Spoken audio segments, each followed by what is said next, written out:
Cet après-midi, on va mettre le projecteur un peu plus sur les questions organisationnelles et voir de quelle manière on peut inscrire l'UX design dans une dynamique de service. Donc, il y aura 3 présentations pour apporter différents retours d'expérience et éléments d'information sur cette problématique. Et comme pour cette matinée, il y aura une table ronde animée par Julie Willems pour échanger entre les pitchers. Donc, pitchers que j'invite dès à présent à monter sur scène afin que je puisse vous présenter et présenter le sujet de vos interventions.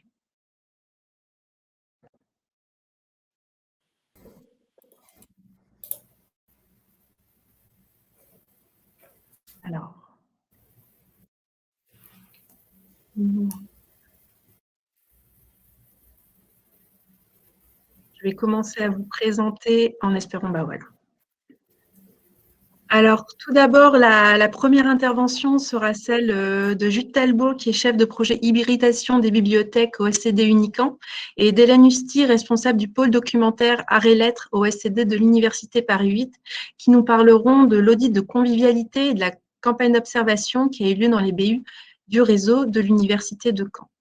Après cette présentation, nous aurons une présentation de Gaylor Moschel, chargée de mission formation continue, innovation et prospective au sein du SCD ex-Marseille Université, de Laure Papon-Vidal, chargée de mission coordination et coopération documentaire, sur une organisation UX transverse dans un SCD fusionné. Et enfin, nous reviendrons à Lille avec une présentation d'Hélène Deleuze, adjointe à la responsable du département animation culturelle, scientifique et technique et chargée de mission médiation des sciences au SCD de l'Université de Lille, qui nous fera un retour d'expérience sur un projet conduit sur Experium Liliade avec l'agence de design Fun in Museum.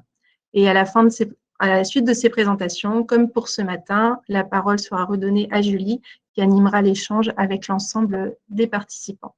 Je cède la parole dès à présent à Jude et à Hélène pour la présentation de leur pitch. Merci à eux. Merci.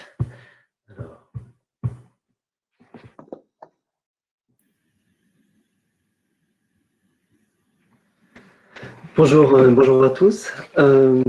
Donc, je vais vous présenter avec Hélène cette audit de convivialité et la campagne d'observation qui a été menée dans les BU de l'Université de Caen au cours du deuxième semestre 2019. Le SCD de l'Université de Caen s'est engagé depuis plusieurs années maintenant dans une démarche visant à améliorer l'accueil de ses usagers.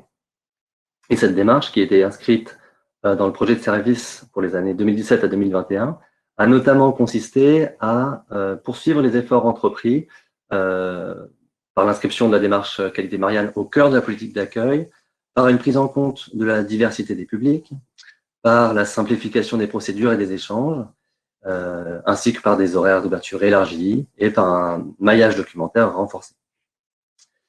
Ça s'est aussi traduit par un effort particulier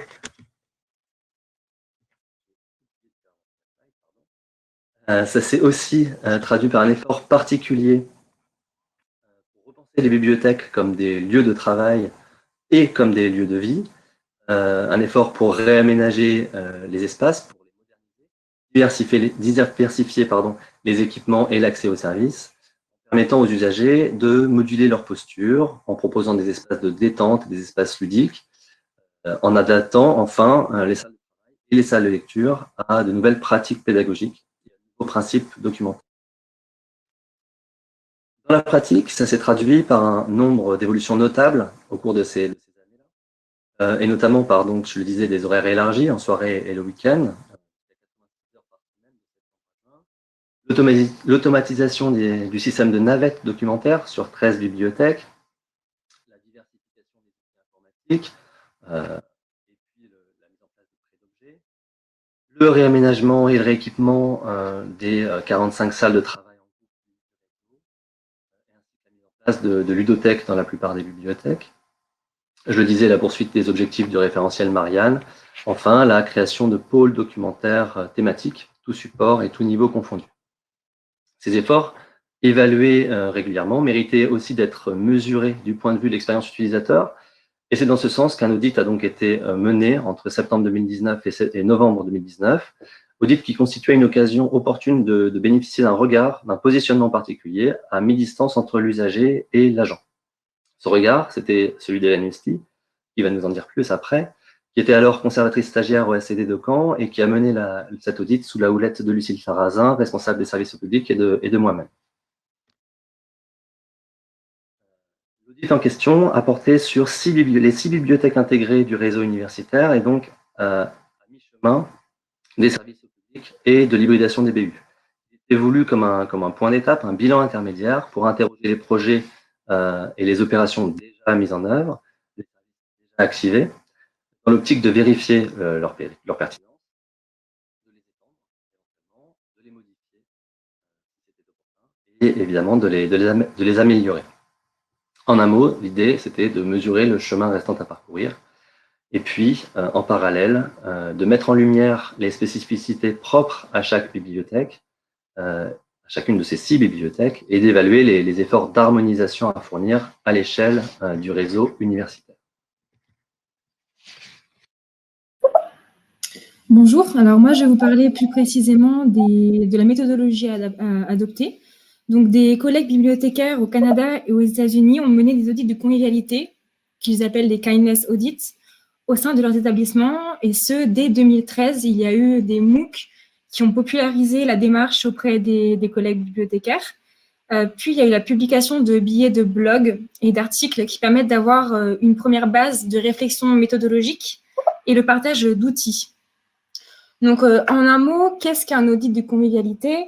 Donc, c'est un travail d'observation et d'analyse de la bibliothèque, de ses services, de ses espaces, avec un regard aussi neuf que possible, comme si on faisait l'expérience de la bibliothèque pour la première fois. Donc, pour ce faire, il a fallu construire une grille. Je me suis inspirée de celle de Nicolas Bedon, qu'il avait partagée sur son blog.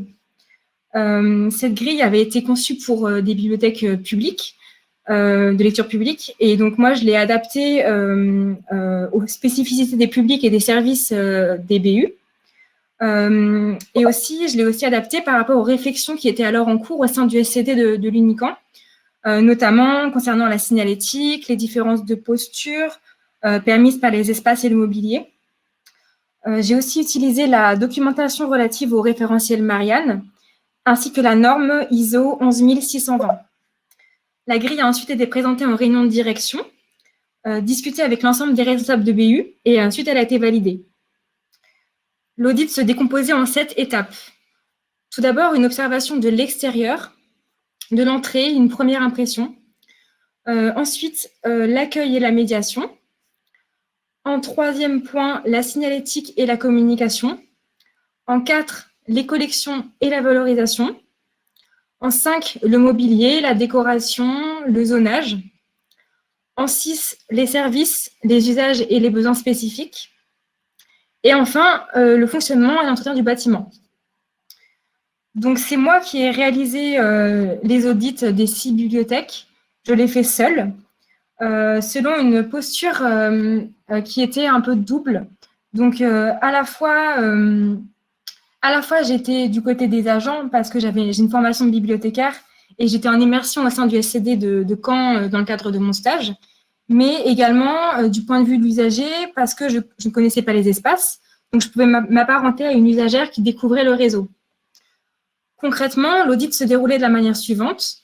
Donc, arrivée sur place, adoption du point de vue d'un usager en quête de documents et de services afin d'évaluer la fluidité des circulations et l'accès aux informations nécessaires à son autonomie. Prise de photographie, remplissage de la grille en cochant de manière factuelle les éléments évalués. Et enfin, un temps d'observation que je prenais pour évaluer les pratiques des usagers dans les salles, dans des lieux ciblés, avec le remplissage d'une fiche spécifique. Ensuite, j'ai utilisé ces observations pour faire une typologie des problèmes rencontrés. Donc, les aspects évalués à travers la grille ont ensuite été classés selon une typologie dont je vais vous résumer brièvement les libellés. Donc, il y avait tout ce qui concernait la signalétique, que ce soit l'affichage pérenne ou la signalétique d'urgence type panne, la communication, l'accessibilité, Il y avait un libellé confort qui comportait de multiples notions, notamment la notion d'inclusion. Et là, on s'intéressait particulièrement à ce qui concernait les étudiants étrangers non francophones et comment ils pouvaient s'orienter dans la bibliothèque. L'équipement, donc autant le mobilier que les boîtes retour, les assises légères près des rayonnages, ou le fait qu'il n'y ait pas de brouillon fourni par la BU, par exemple.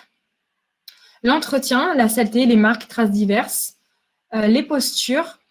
Et enfin, on avait deux libellés qui correspondaient au choix organisationnel, donc la manière d'agencer l'espace, le placement de tel outil à tel endroit, les circulations au sein de la BU. Et enfin, la relation entre la bibliothèque et ses usagers. Donc la manière dont la BU pose les règles du vivre ensemble au sein de ces espaces. Par rapport aux conclusions de l'audit, donc l'avantage de cet exercice a été de produire une photographie du réseau à une date donnée qui formait un outil d'analyse précieux.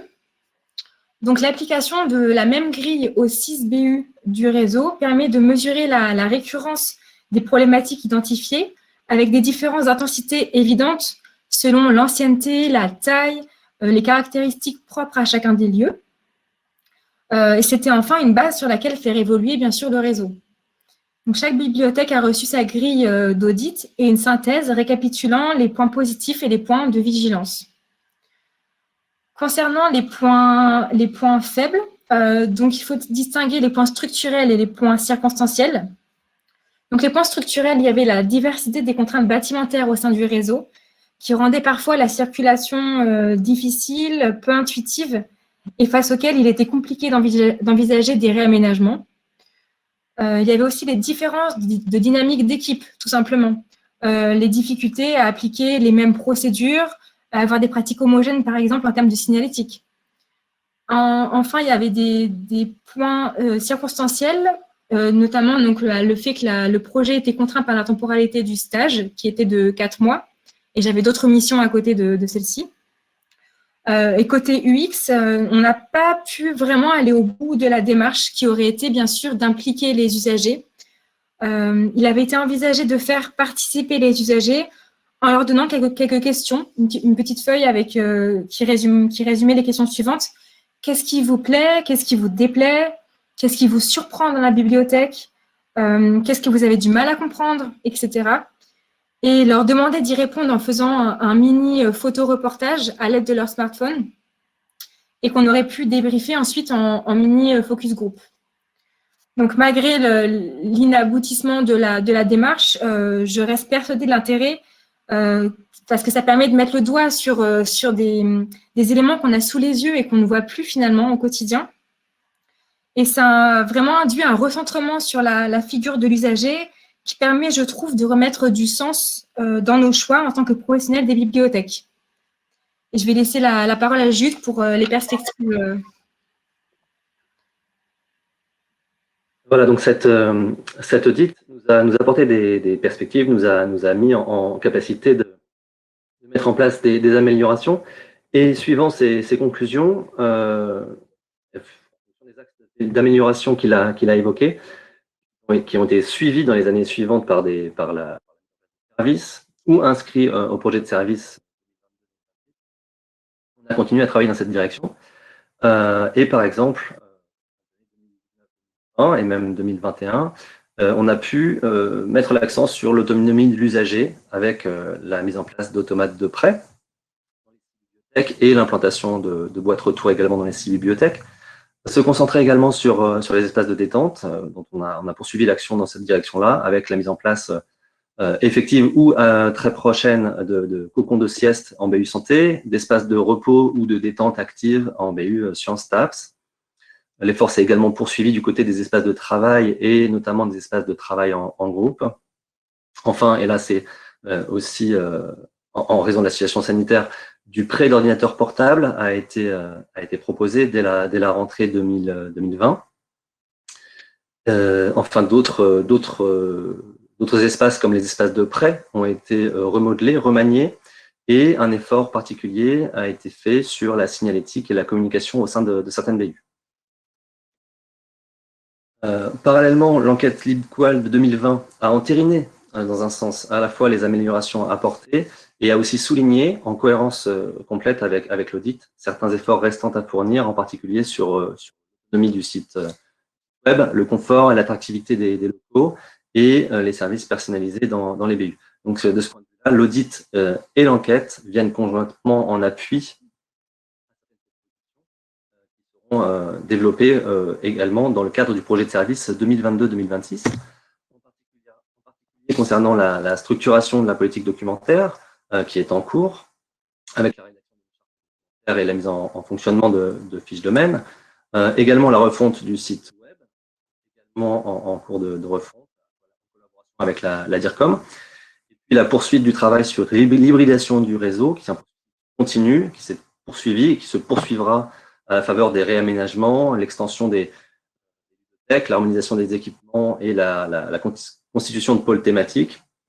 Enfin, également au programme de ce projet de service 2022-2026, la communication et la signalétique, et puis toujours les engagements Marianne.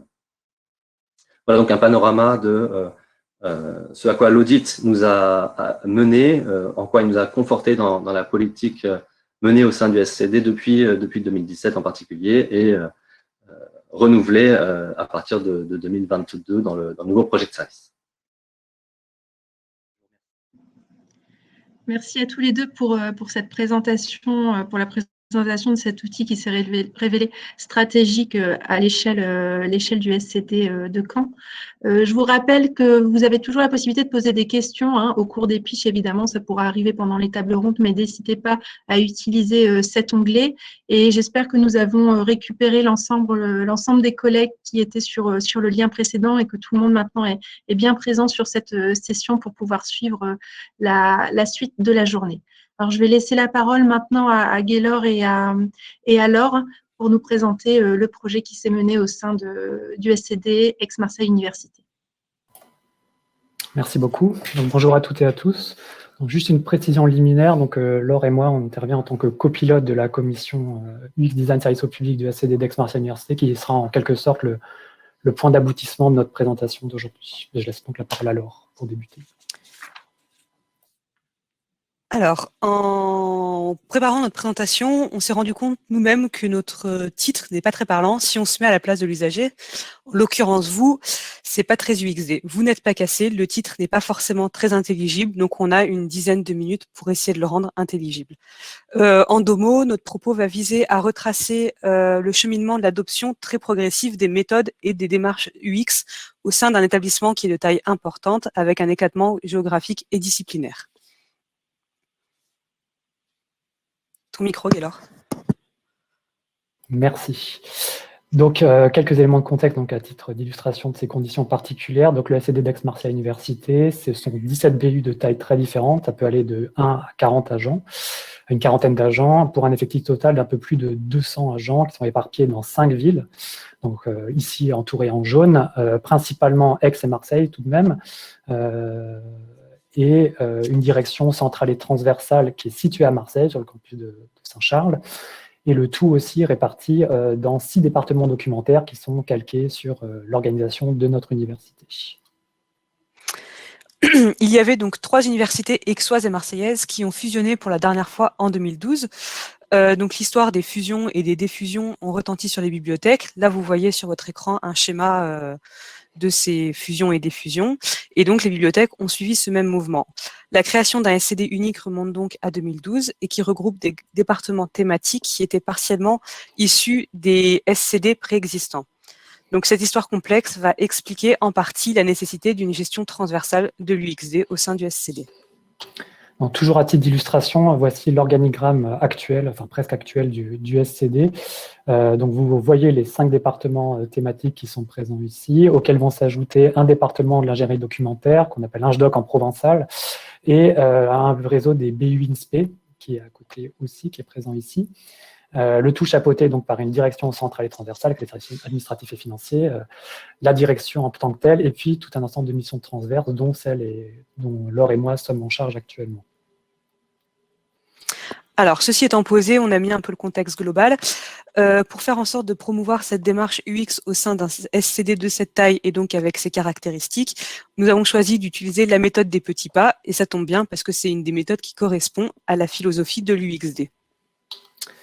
Donc, alors pour résumer ça dans une petite frise chronologique, alors Fiat Lux, on s'est permis un jeu de mots dans la tradition de l'UX, parce qu'il y a fréquemment des jeux de mots de ce type-là qui ont été tentés, donc on ose le nôtre. Donc là, il est peut-être un peu abusif parce que ça ne s'est pas fait du jour au lendemain et ce n'est pas la lumière forcément qui a émergé d'un moment à l'autre. Donc pour retracer l'historique, donc il est même antérieur à la date initiale ici de janvier 2018. Donc tout a débuté finalement avec la journée d'études du Congrès de Nice, dont il est largement question aujourd'hui. Donc c'est un peu aussi une manière de lui rendre hommage. Donc il avait été orchestré par Nathalie Clot, qui va devenir un personnage récurrent de cette présentation à partir de ce moment-là. Et donc c'était une journée d'études qui avait pas mal impressionné nos collègues en charge de l'élaboration du projet de Learning Center à Lumini, donc à Marseille, et qui se sont donc appliqués à la suite de cette journée-là à mettre en œuvre une démarche UXD pour concevoir et organiser les services et les espaces dans cette BU. Une BU qui est d'ailleurs le dernier projet immobilier achevé au SCD d'AMU à la date d'aujourd'hui. Il y en a un qui est encore en cours actuellement, mais c'est toujours le dernier en date. Donc, parallèlement à ça, et là, on retrouve notre frise chronologique, il y a une formation qui avait été organisée au mois de janvier 2018, donc une formation surtout d'initiation, puisque c'était les premiers pas hors expérimentation à Lumini qui étaient tentés. Donc, c'était un stage qui avait été organisé par le CRFCB local et qui avait été animé, donc on retrouve notre personnage récurrent, Nathalie Clot, avec Frédéric Desgranges. Et donc, on avait 15 agents du SCD qui avaient été formés à cette occasion. Et pour le coup, ça a été vraiment un moment très important dans notre démarche, parce que c'est vraiment à partir de ce moment-là qu'il y a eu un déblocage au sein de notre SCD, tout simplement à travers les travaux pratiques qui avaient été mis en œuvre à cette occasion-là, et au cours desquels les agents qui ont participé, donc ils ont été lâchés dans les BU, enfin dans la BU avoisinante, et ils se sont rendus compte que l'usager en milieu naturel n'est pas forcément hostile ou agressif, mais qu'au contraire, il est plus souvent très désireux de venir en aide et de rendre service aux bibliothécaires. Donc c'est un peu ce que disait Andy Priesner ce matin à l'occasion de sa keynote. Donc, suite à cette formation, la démarche elle a essaimé dans plusieurs BU de notre réseau, toujours avec la logique des petits pas dont on parlait tout à l'heure, et avec des relations de nature très diverses, et on s'est rendu compte très rapidement à cette occasion-là que ce serait très utile de les recenser et de les partager, toujours du fait de cet éclatement dont vous parlez tout à l'heure. Et aussi pour entretenir la flamme, parce que c'est pas tout d'initier un mouvement, mais il faut aussi pouvoir le pérenniser. Donc c'est dans ce cadre-là qu'a été monté et lancé ce qu'on a appelé par la suite, c'était a posteriori un GTI, c'est-à-dire un groupe de travail informel, qui avait pour objectif la tenue d'au moins une réunion bilan par an pour faire le point sur ce qui a été fait, sur ce qui a réussi, sur ce qui a moins réussi. Et donc on a une première réunion qui s'est tenue au mois de juillet 2018, qui rassemblait pas mal de personnes qui avaient assisté à la formation, mais pas que, et qui avaient ensuite participé à des expérimentations en DU. Donc, et là, ça a vraiment confirmé avec les retours qui ont été faits, les retours d'expérience, qu'on gagnerait beaucoup de temps et d'énergie à mettre toujours davantage en commun ce qui se faisait, puisque nous-mêmes qui coordonnions déjà ce GTI à ce moment-là, on s'est rendu compte qu'on n'était pas au courant de tout et de toutes les expérimentations qui étaient menées. Donc le but, c'était vraiment de faire en sorte que les praticiens de nos méthodes UX au sein du SCD communiquent davantage entre eux. Donc pareil, on continue le mouvement, toujours pour entretenir la flamme. On a ensuite décidé de consacrer notre journée annuelle du SCD. Donc, c'est une journée qu'on organise sur une base annuelle, une fois par an, où l'ensemble des agents se retrouvent physiquement. Donc, les plus de 200 agents, théoriquement, sont censés être présents à cette journée-là, pour une journée qui se veut à la fois bilan et conviviale. Donc, c'était une journée qui était consacrée à la thématique de l'UX, pour qu'au moins une fois, tous les agents aient l'occasion d'entendre parler de l'UX et pourquoi pas de susciter des vocations. Donc la journée, elle avait été construite en 2019 en mode UX, avec un petit dépliant qui récapitulait les grands principes de la démarche, les commandements, les exemples de méthodes. Et puis, bien sûr, on a fait appel à notre personnage récurrent, Nathalie Clot, qui est venue et qui nous a servi de grand témoin et qui a animé ça avec Maestria à ce moment-là, qui a modéré une table ronde sur des expérimentations qui avaient été menées. Donc, on avait monté avec elle et on l'avait organisée. Donc, il y a des participants qui ont fait des comptes rendus. Et puis, on a eu des ateliers l'après-midi qui étaient aussi largement consacrés aux thématiques du design et à certaines réalisations. Et donc, c'est une journée qui avait été complètement placée sous le signe de l'UX design. À côté de ça, on a eu diverses expérimentations. On peut revenir par la suite dessus, mais on n'a sans doute pas le temps. Donc, il y avait un stage qui avait été réalisé par une élève conservatrice sur la BU de l'Hexagone à Lumini, donc justement pour essayer d'évaluer l'appropriation des espaces et des services par les usagers. Donc, ça avait notamment donné lieu à ça. C'est qu'une illustration, mais elle était colorée, donc on en a profité. Ensuite, il y avait notre service de questions-réponses besoin d'aide qu'on a revu parce qu'il n'était pas assez visible. Là aussi, on peut faire un jeu des 7 différences. Vous pouvez peut-être les mettre. Il n'y en a pas 7, mais il y en a quand même un certain nombre. Une campagne de communication qui avait été aussi refaite avec les usagers. Et puis, voilà, la distribution de couverture, par exemple, ou encore la refonte d'une banque d'accueil. Et puis là, vous avez le dépliant dont je vous parlais tout à l'heure sur la tenue de la journée d'études. Voilà. Et puis, donc, on a eu ensuite, je passe des étapes, une deuxième réunion du GTI en septembre 2019, où là, on avait à nouveau un point, et où nos collègues nous ont unanimement demandé ce qu'il y ait une pérennisation de cette entité sous une forme un peu plus institutionnalisée. Et donc, c'est la commission dont vous parlez et dont va vous parler Laure. Donc, la commission UX Design Service au public, avec des parenthèses à certains endroits pour dire service public, service au public. Celle-ci comporte une double articulation. Donc, sur le petit schéma, au milieu, la commission autour de laquelle vont graviter des GT thématiques.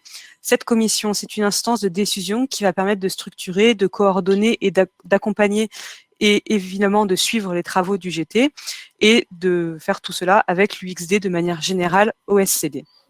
Et donc, les GT thématiques, les groupes de travail thématiques vont permettre de mettre en œuvre une démarche UXD appliquée à des thématiques de service public qui seront identifiées. Par nature, ces GT vont être temporaires.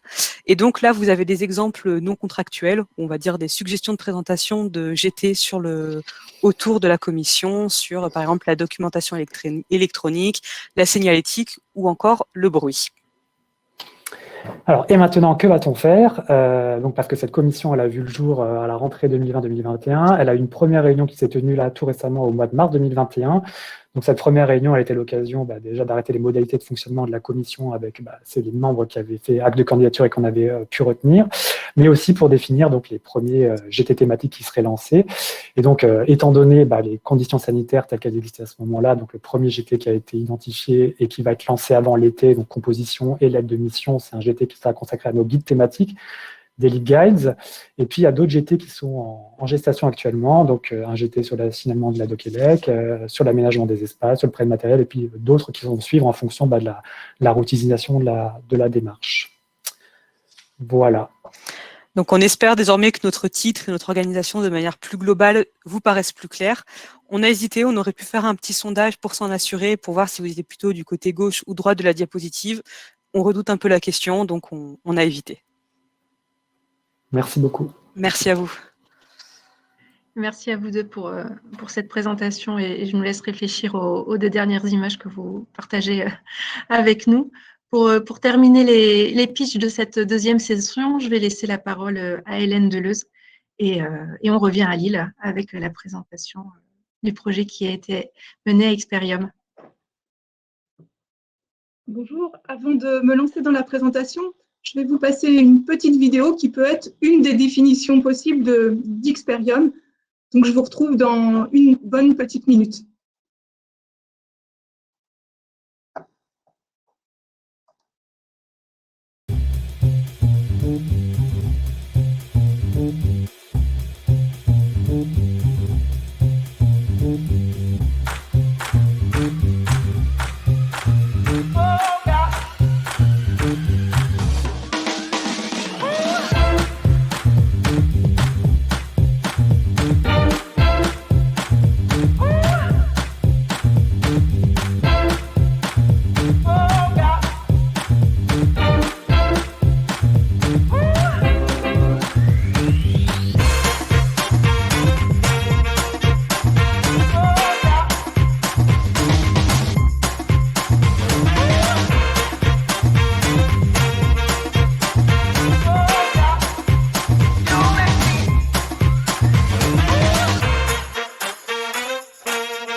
Donc, comme Experium n'est pas nécessairement un objet très répandu dans toutes les bibliothèques. Je vais être un petit peu obligée de prendre mon élan d'un petit peu loin, c'est-à-dire vous dire ce qu'est Xperium et après de traiter le vif du sujet, c'est-à-dire comment Xperium est devenu Xperium au carré grâce à l'effet 3D du POC. Donc, on a aussi un aspect un peu mystérieux comme mes prédécesseurs dans le titre.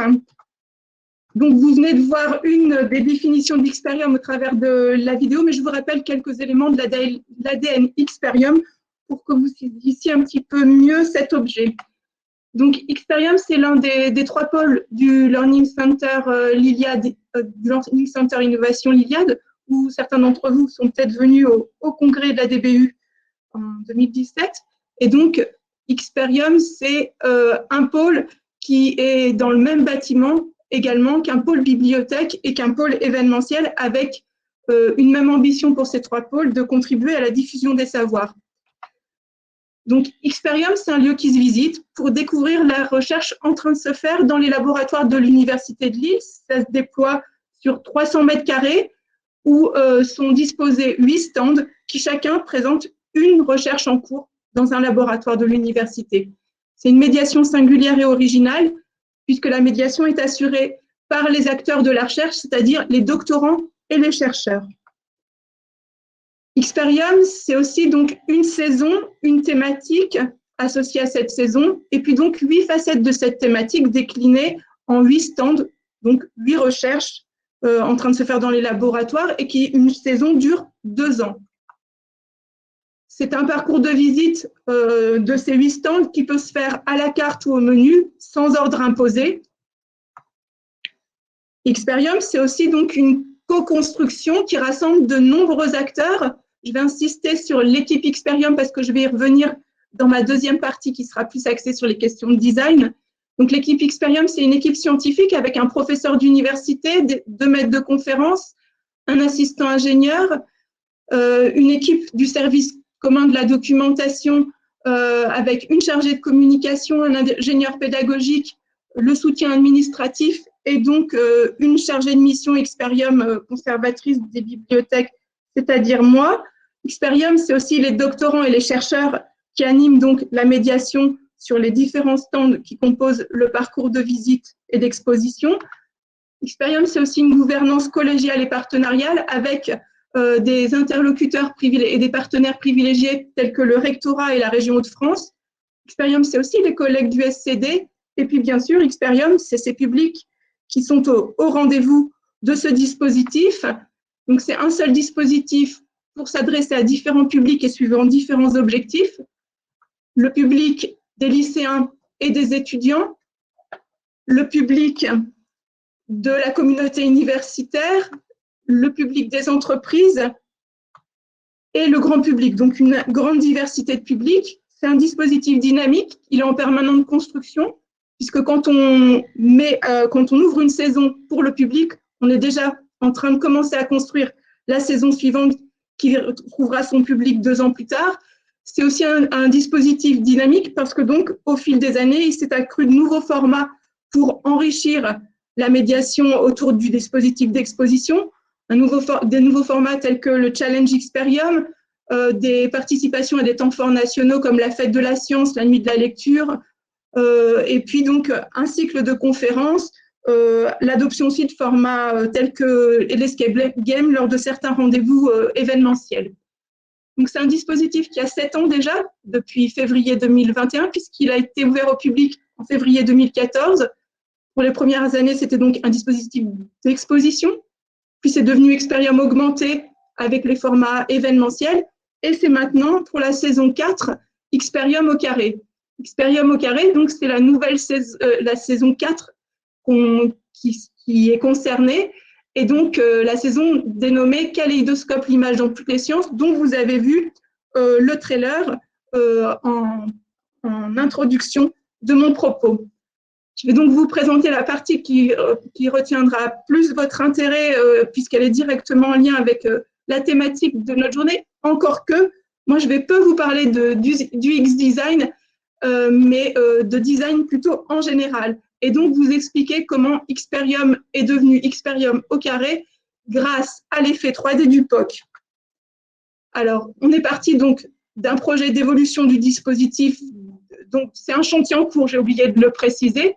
On est parti d'un projet d'évolution du dispositif Xperium, d'une opportunité d'un accompagnement design, de la mobilisation aussi de toute l'équipe Xperium que je vous ai présenté un petit peu de manière détaillée il y a quelques instants. Qu'est-ce que l'effet 3D du POC? Qu'est-ce que c'est une étrange équation ou une expérience en forme d'aventure? Je vais vous en dire un tout petit peu plus. Qu'est-ce qu'un POC? Alors, pour ce projet dont je vous parle, le passage d'Xperium à Xperium au carré, un POC, ça a été d'abord une initiative territoriale, celle de la métropole européenne de Lille, qui a saisi l'occasion, qui a présenté sa candidature pour devenir en 2020 Lille Métropole, capitale mondiale du design. Donc, c'était l'idée étant de mobiliser les outils du design et la démarche design pour mettre en dynamique tout un territoire et le pousser à innover en mobilisant ces différents acteurs, chaque acteur étant porteur d'un POC qui doit constituer, s'inscrire dans un grand ensemble, la République des POC. Il y a eu 500 acteurs qui se sont mobilisés pour présenter des POC dans le cadre de cette dynamique et de cette initiative de la capitale mondiale du design à Lille, l'année dernière. Donc. Ça a été aussi donc une opportunité pour Xperium, puisque donc Xperium a voulu s'inscrire dans cette dynamique en présentant un projet POC qui a été retenu. Et donc, un POC en design, c'est quelque chose sur lequel je ne vais pas m'attarder, puisque ça a déjà été rappelé, les différents schémas de la démarche design ce matin. Mais donc, c'est un proof of concept, c'est-à-dire une preuve de concept faisant la démonstration de la faisabilité d'une idée. Donc, je vous ai parlé de POC, j'avais aussi annoncé un effet 3D du POC. Donc, le POC Xperium, il s'est appelé Xperium au carré, faire découvrir autrement le monde de la recherche et de l'innovation. Donc, c'était pour construire une saison 4 autrement que les 3 autres saisons précédentes d'Xperium. Autrement, c'est-à-dire conçu autrement, fabriqué autrement, adressé au public autrement, appréhendé par les publics autrement. Et la construire, cette nouvelle saison, grâce à l'effet 3D, c'est-à-dire de la dynamique de la démarche design. C'est pour ça que j'ai pris le petit schéma du chapeau et de la baguette magique. Le chapeau étant Xperium et la baguette magique, ce qui va donner l'effet 3D à Xperium pour sa transformation. Donc, Xperium au carré, ça a été une intention de départ, faire évoluer et enrichir le dispositif Xperium à l'occasion de la fabrication de la saison 4 et en se saisissant de l'opportunité offerte par la capitale mondiale du design. Pour nous, il s'agissait de travailler à la question de l'élargissement des publics en présentant une nouvelle modalité de visite de cet espace, puisque je vous disais, une de ses singularités, c'était que la médiation était assurée par les doctorants et les chercheurs. C'est une ressource rare. Donc, nous, on voulait pouvoir ouvrir plus et faire rendre visible Xperium à un plus grand nombre de personnes. Donc, on s'est dit qu'il fallait qu'on trouve une manière d'ouvrir Xperium sans d'avoir une modalité de visite découverte sans les doctorants et donc sans cette médiation-là, donc créer un nouveau parcours. Il s'agissait aussi pour nous d'améliorer l'expérience du visiteur en créant des contenus plus riches et puis intégrer dans une nouvelle scénographie et développer la dimension ludique de la visite aussi. Ça nous semblait un des axes, un des partis pris qui devrait caractériser notre projet.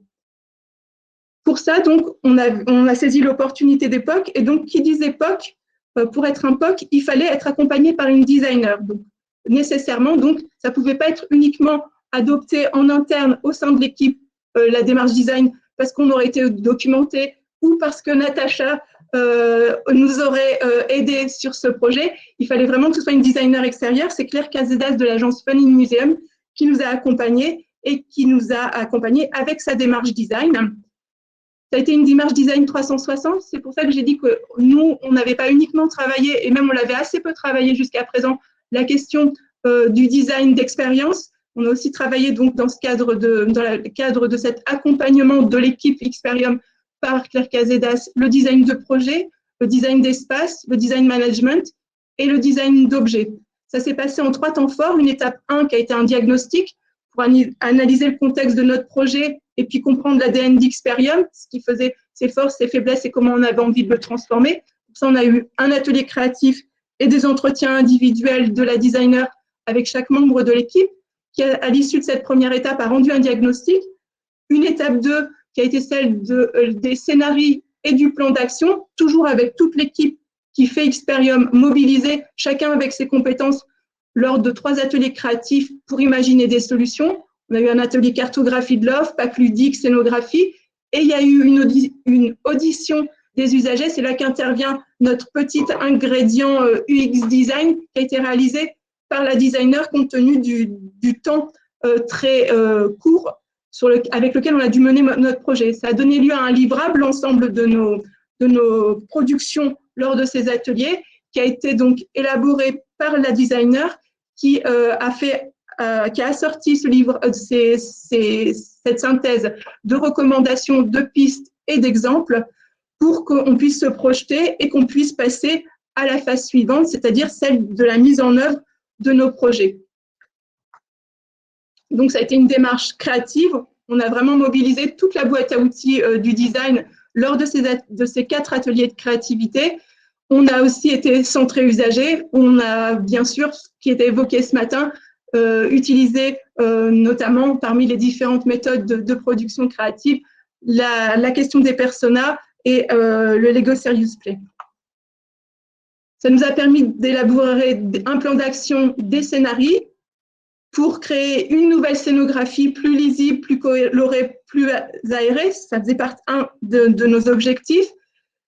On a aussi donc créé les contenus et les outils pour ce parcours de visite autonome qu'on s'était fixé pour pouvoir élargir notre fréquentation à d'autres publics et donc pouvoir ouvrir plus Xperium. Pour ça, et ça c'est le chantier qui est en cours de finalisation actuellement, nous avons dû, pour créer ce nouveau parcours en visite autonome sans la présence de la médiation humaine, créer un ensemble de vidéos en 3 collections.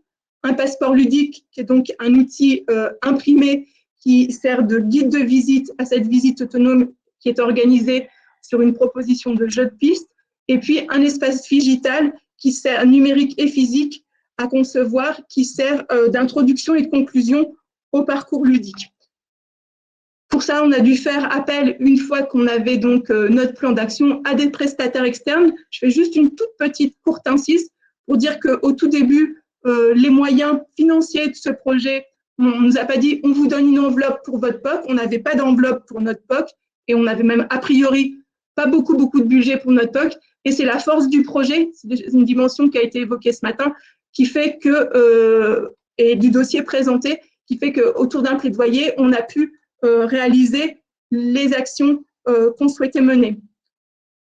En très rapide, parce que je vois que je vais bientôt avoir atteint mon temps limite.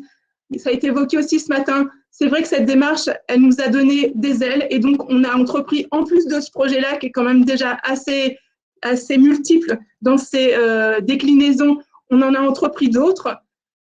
On faisait partie, dans le cadre de ce projet de République des POC, organisé autour de 6 maisons POC qui devaient être les lieux d'exposition où ces différents projets menés sur le territoire trouvaient à être montrés au grand public. Nous, on faisait partie de la maison POC Prendre Soin et c'est une dimension en fait qui a eu une incidence sur la création de notre projet en créant une attention particulière à cette dimension du soin, à l'équipe, aux partenaires et au public. Donc, ça a fait écho ce matin, je ne connaissais pas la symétrie des attentions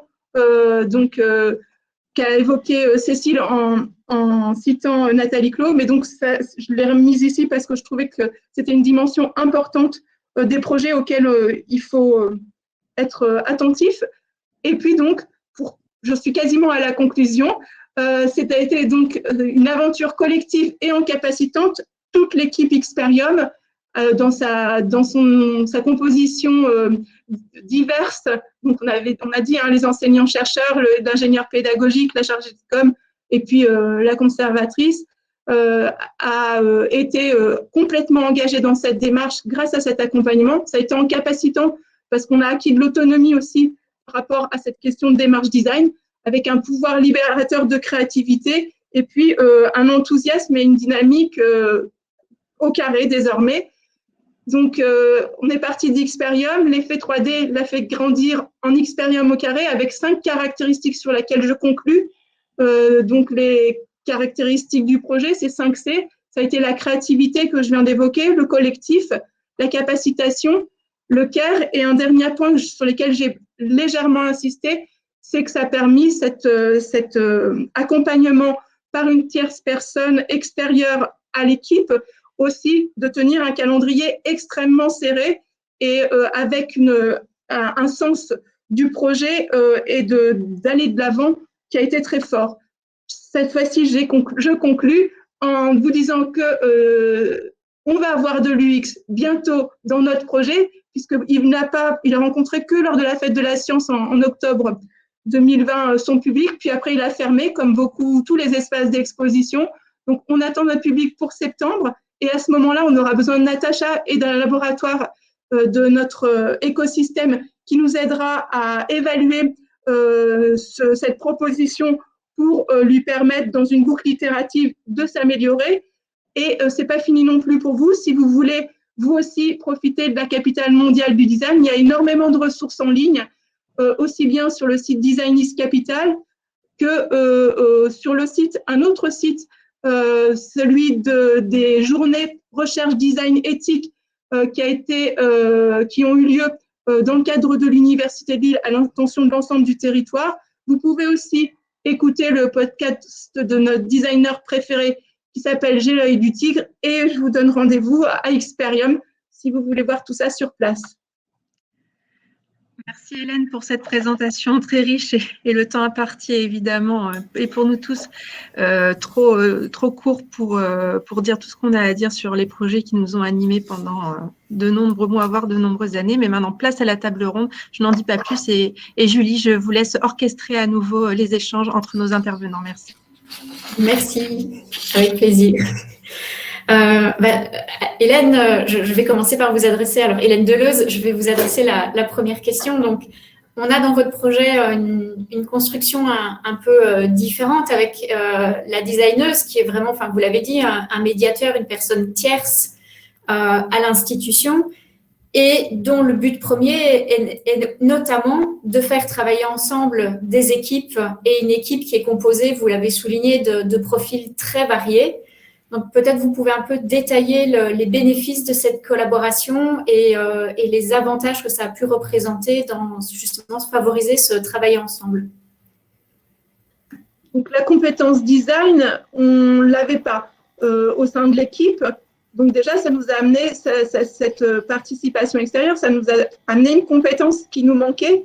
Moi, j'avais une sensibilité design et j'avais eu l'occasion d'aller à Metz, d'ailleurs, suivre la journée avec Andy. Et donc, je savais que le monde des bibliothèques était sensible à cette question. C'est aussi pour ça que le SCD s'est positionné sur ce projet. Donc, Claire Casedas, elle est venue nous apporter sa compétence, nous apporter aussi un cadre pour penser notre projet avec une certaine progression et avec certains outils. Et donc, elle nous a donné des outils. Elle a aussi facilité la place de chacun avec ses compétences respectives dans le projet. Donc, il y a vraiment cette notion de facilitation, de cadrage qui ont été très fortes pour nous dans cet accompagnement. C'est pour ça que je dis aussi que c'était une compétence en plus, mais c'était vraiment aussi un élément de structuration d'un groupe qui fonctionnait déjà très bien ensemble. Hein. Mais ça a été une mise en synergie qui a permis vraiment de changer d'échelle et changer d'ambition. Alors, pour poursuivre, Laure Gaylor, vous avez aussi chez vous, vous avez détaillé un peu les étapes du projet depuis 2017, si je ne me trompe pas. Et notamment, on note aussi l'intervention d'une personne extérieure pour venir apporter les notions d'UX dans les équipes et puis aller plus loin et faire des bilans d'étapes.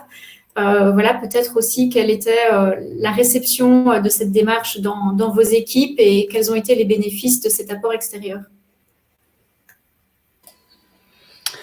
Alors, la réception, elle a été progressive, puisqu'au départ, ça a été réservé au cercle des personnes qui ont assisté à la formation, en dehors de l'expérimentation qui avait été menée à Lumini, qui était plus qu'une expérimentation, puisque c'était vraiment dans le projet de de construction et de conception de la BU et du Learning Center de l'Hexagone.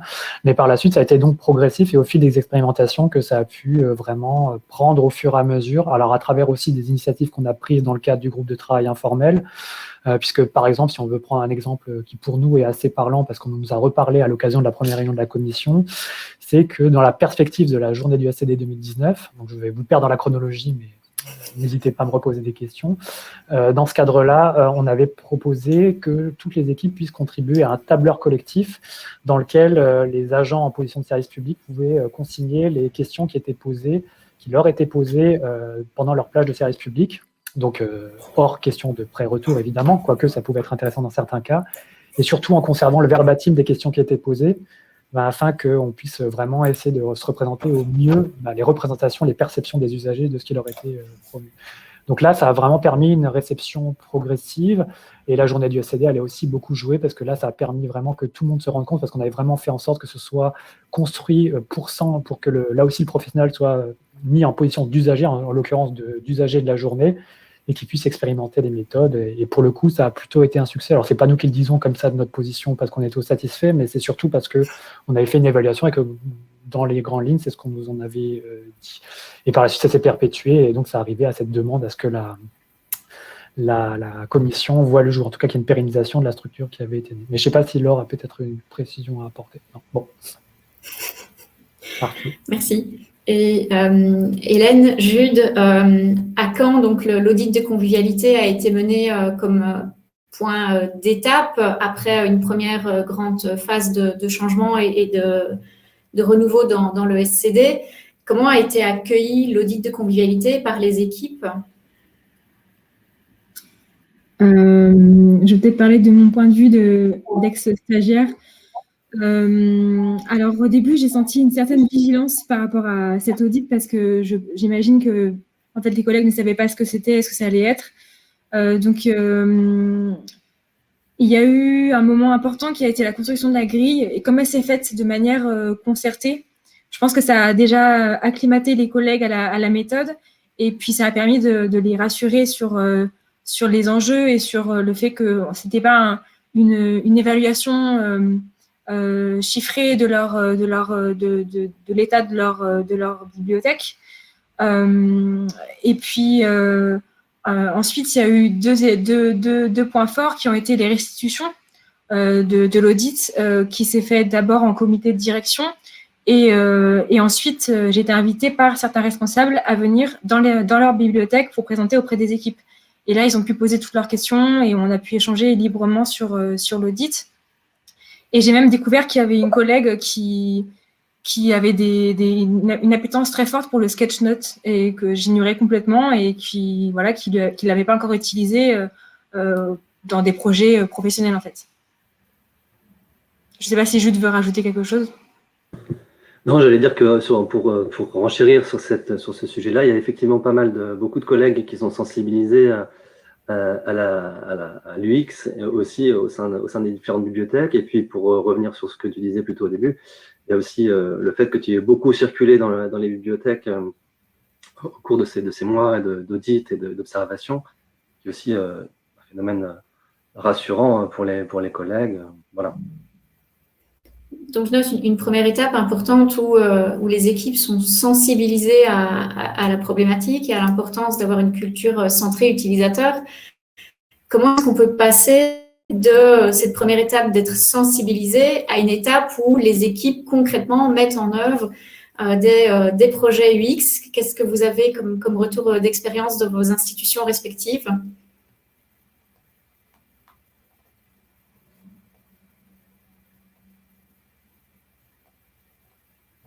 Alors, peut-être ex-Marseille, comme vous avez déjà Oui. Je vais encore reprendre la parole au risque de la monopoliser. Ce qui s'est passé, c'est que donc, suite à tout ce que j'ai listé trop longuement auparavant, on a quand même eu, la constitution de petites équipes, de groupes de travail ponctuels sur des projets donnés dans certaines des BU. Donc là, on retrouve cet éclatement, mais il a été finalement favorable puisque ça a favorisé le fait que les équipes se réappropriaient les méthodes, les mettaient en œuvre. Et donc, ça a peu à peu développé une certaine culture. Alors, ça a pu avoir des moments où ça a pu retomber parce que Au fil du temps, forcément, ça a tendance à se distendre. Alors, en plus, il y a eu la pandémie qui s'est surajoutée, donc vous imaginez bien qu'en termes de tête utilisateur, c'est pas forcément optimal. Mais c'est vrai que de ce point de vue-là, ça a quand même permis à ce que les choses se pérennisent et soient appropriées, au moins par un certain nombre d'agents, mais c'est évidemment pas le cas pour tous.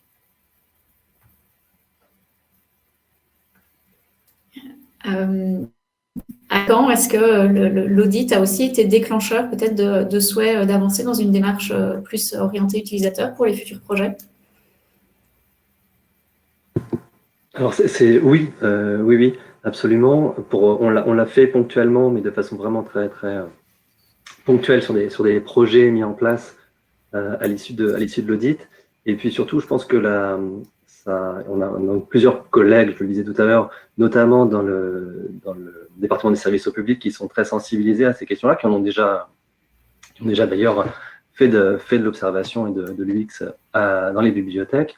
Et je pense que l'idée, c'est de continuer en effet à en faire. Voilà, au moins via les services au public en particulier. Et moi, juste, Julie, je garde le silence puisque c'est Natacha qui serait plus autorisée à vous parler de cette question-là, puisqu'à Lille, on a la chance d'avoir Natacha qui initie ces démarches et avec les collègues. Merci, Hélène. Pour peut-être après passer à un autre thème, une dernière question. Comment est-ce que quel processus est-ce que vous voyez pour vraiment arriver à formaliser la culture organisationnelle autour de ces nouvelles pratiques? Est-ce que vous avez déjà pu observer certains changements en termes de structure ou changements organisationnels? Donc, comment est-ce qu'on peut arriver à formaliser ces nouvelles pratiques?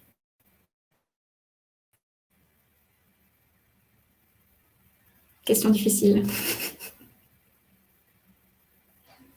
Bon, alors j'y retourne une fois de plus.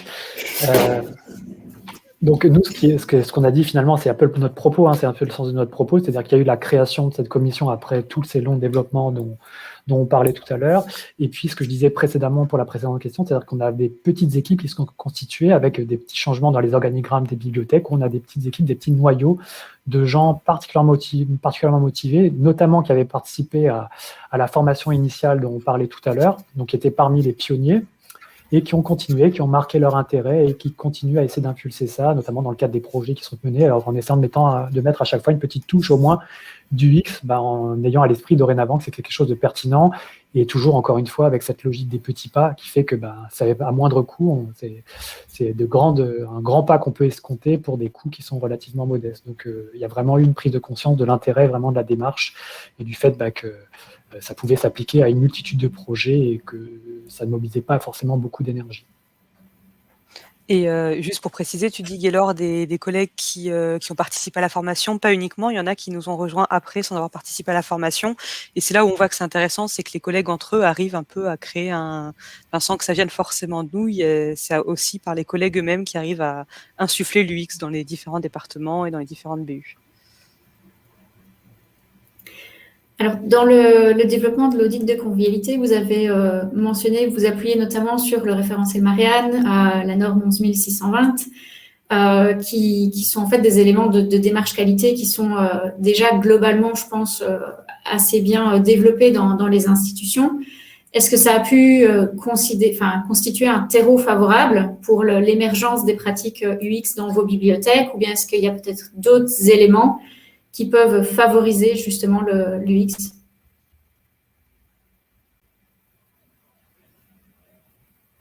Hélène, tu veux revenir sur ça ou...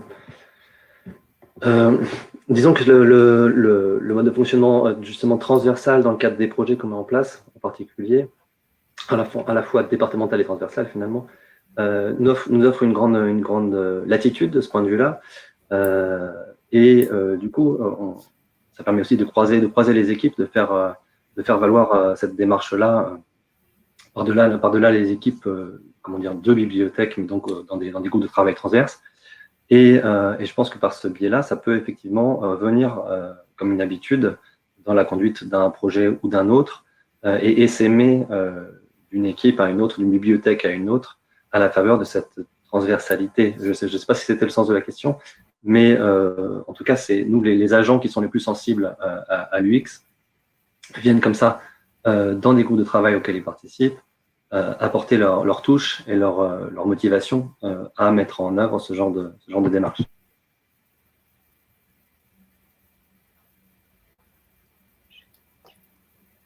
Oui, Hélène.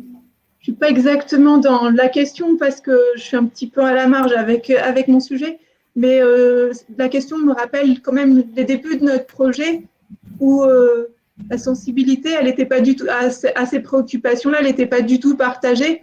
Mes collègues universitaires, enseignants-chercheurs étaient plutôt sceptiques quant à cette question de design. Donc, il a fallu aussi, par le faire, ils sont devenus petit à petit convaincus de l'intérêt parce qu'ils avaient une représentation très réductrice du design. On était vraiment surtout sur des questions de design d'objets, etc. Démarche design, ça ne parlait pas à ce moment-là pour l'équipe, en tous les cas d'enseignants-chercheurs. Et c'est venu donc petit à petit. Et puis, il y avait aussi cette dimension qui faisait frein chez nous au tout début. C'était pas créer un nouvel objet, c'était le faire évoluer. Et cette équipe d'enseignants-chercheurs, c'était leur bébé. Ça a été évoqué ce matin aussi, des fois, la dimension affective qu'on peut avoir avec certains sujets, de liens affectifs, qui fait que la démarche design, finalement, petit à petit, parce que c'était une démarche autre aussi que le classique démarche de projet, avec cette mobilisation de leur créativité au bénéfice du projet, elle a permis pour eux, elle leur a permis de s'inscrire dans une idée de changement. Et puis, c'est eux qui ont été acteurs de ce changement avec ce qu'ils avaient envie de donner au projet. Donc, c'est ça aussi la force, c'est que c'est pas quelque chose, c'est pas une surcouche qui vient se placer, ça prend vraiment en compte le terrain et les spécificités de l'objet qui devait évoluer, quoi. Donc ça a été vraiment des gros atouts, cette qualité de la démarche, cette qualité de la démarche design pour faire évoluer un dispositif de façon très sensible. Et peut-être, est-ce que le fait que ce soit une designeuse externe, donc qui soit vraiment hors du groupe de travail habituel, est-ce que ça a peut-être facilité l'acceptation ou enfin... Oui, c'est ce que j'ai essayé d'exprimer tout à l'heure. C'était une tierce personne en plus qui intervenait sur ce sujet-là. Donc, par rapport à nos relations établies au sein du groupe, il y avait cette forme de distance de son intervention à la designer qui a permis d'être facilitatrice dans ce changement de posture des uns et des autres et de position par rapport à la question d'une évolution. Changer ses habitudes, ne pas faire comme les 3 fois précédentes. Il y avait une envie de changer, mais savoir comment, ce n'était pas évident. Et lâcher quoi, ce n'était pas évident non plus. Qui lâcherait sur quel aspect? Et là, ça s'est fait de façon assez fluide, avec un tout petit peu de temps et cette facilitation de la tierce personne qui a été la designer. Le fait qu'à Aix-Marseille, ça soit aussi Nathalie Klopp, donc externe à votre institution, qui soit intervenue et qui a un petit peu abordé ces problématiques-là, est-ce que vous remarquez le même effet?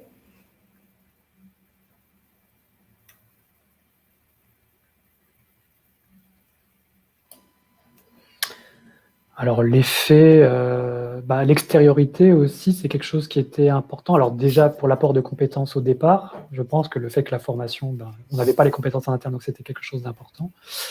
Et ensuite, le fait qu'elle réintervienne au moment de la journée du SCD 2019, donc 1 an après, donc il y avait l'effet anniversaire, et puis aussi le fait de réactiver par quelqu'un d'extérieur, et puis qui a tout le talent pour présenter ça de manière très attrayante, ludique, parce que sa présentation, elle a beaucoup marqué les esprits par sa capacité à nous faire une présentation quand même, elle en a le secret. Et c'est vrai que ça a beaucoup plu. Et en plus, elle s'est impliquée au point d'animer un atelier l'après-midi, toujours autour des thématiques UX. Donc globalement, ça a été quelque chose qui a été très bien reçu et qui a fait date. C'est pour ça qu'on a aussi choisi d'en faire un passage récurrent de notre présentation aujourd'hui, parce qu'on place presque notre intervention sous son patronage, parce que finalement, on lui doit beaucoup dans le cadre du recours aux méthodes UX désormais au SCD d'Aix-Marseille Université.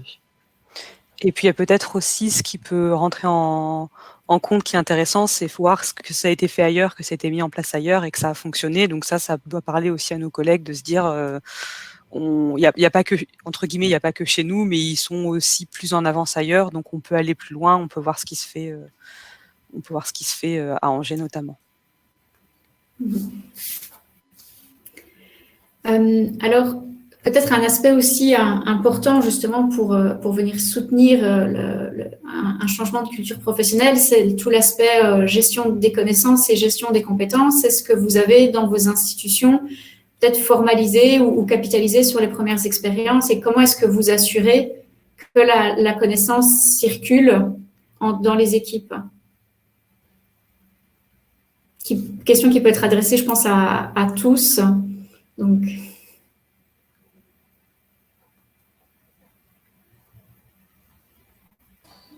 Bon, alors nous, encore une fois, vraiment l'impression de monopoliser la parole. Donc tout ce qu'on a dit, enfin je ne vais pas revenir dessus, mais aussi dans le cadre du groupe de travail informel qu'on avait monté, on avait aussi un réservoir de documents partagés qu'on avait constitué, qui est accessible par tous les membres de ce groupe de travail informel, et qui pouvait donc mobiliser cette documentation sur les méthodes, les différentes méthodes, des illustrations, des retours d'expérience sur ce qui avait été fait, puisqu'à l'occasion des bilans annuels qu'on faisait dans le cadre du GTI, on avait des comptes rendus qu'on mettait à la disposition de tous. Donc finalement, il y avait un réservoir